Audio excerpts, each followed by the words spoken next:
Grande dame. Mes respects, Excellence.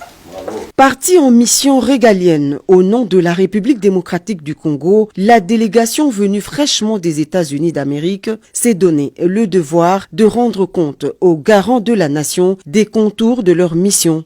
Le président de la République a reçu des mains de la ministre d'État aux Affaires étrangères la copie originale de l'accord de paix signé le vendredi 27 juin 2025 entre la République démocratique du Congo et le Rwanda sous les bons offices du président américain. Le chef de l'État a également reçu une correspondance lui adressée par son homologue américain Donald Trump.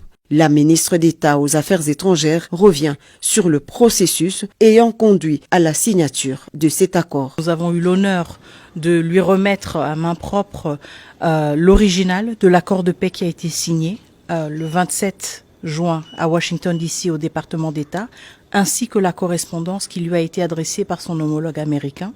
Je pense que beaucoup de Congolais et Congolaises ont suivi avec beaucoup d'attention, beaucoup d'espoir les déroulés de la journée du 27 juin. Nous avons eu l'occasion d'échanger avec le commandant suprême sur cette journée et sur comment elle s'est déroulée, mais aussi quelles étaient les prochaines étapes pour la République démocratique du Congo.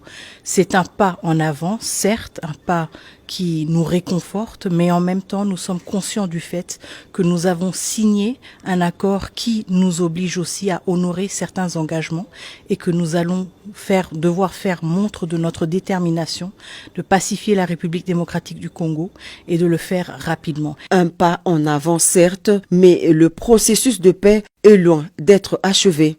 Thérèse Kaikwamba parle des prochaines étapes qui se résument en priorité stratégique pour la République démocratique du Congo.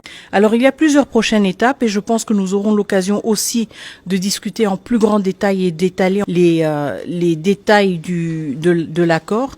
Un aspect critique, ce sont les mécanismes différents qui sont mis en place et prévus par cet accord pour s'assurer du suivi de l'exécution de l'accord. Et pour nous, ce sera évidemment une priorité de voir comment rapidement du côté de la RDC, nous mettons en place notre équipe qui va assurer le suivi de la mise en œuvre. Le chef de l'État s'est dit fier du travail abattu par l'équipe congolaise mandatée à Washington. L'impact de cette mission pourrait bien résonner au-delà des frontières de la RDC.